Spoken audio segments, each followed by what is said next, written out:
Традиционалниот јаболкобер на верскиот празник Крстовден денеска започна во Преспа, меѓутоа овоштарите од Долна Преспа не се офајдија со ветените пари од штетите, што го зафати овој регион со големо невреме во јули минатата година, кога покрај овоштарниците штети претрпеа и повеќе објекти. Овоштарите велат дека парите сега им се потребни заради големите трошоци при бербата, меѓутоа од ресорното министерство денеска стигна абер дека парите може да се очекуваат дури после ребалансот на буџетот. Во моментот, значи, и да се одвиваат следните постапки административни. Тука е вклучена директна општината Ресен, каде што се изготвуваат веќе решенијата и во следниот период очекуваме преку функции на државата, односно преку Министерството за финансии, да бидат исплатени сите средства. Сега, знаете, се подготвува ребалансот и тоа би требало после ребалансот да се направат, да дојде до исплатава. Во моментот најпотребни средства овоштарите имаат сега.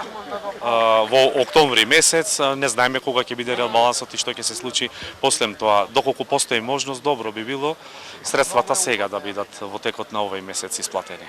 Сепак арен абер доаѓа од Русија, каде годинава преспанското јаболко, според тамошните услови за квалитет, ќе може директно да се продава без било какви бариери и посредување од Србија, а овоштарите велат дека се спремни за тие предизвици.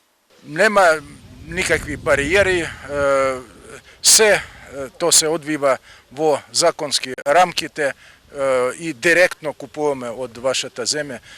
Не мислам дека постои потреба да идемо на некакви незаконски шеми. Ние сме спремни да одговориме за рускиот пазар со нашето квалитетно јаболко, да се надминат поранешните проблеми реекспорт преку Република Србија, а ова година очекуваме да нема воопшто проблем со продажбата на јаболкото, цели 120.000 тона.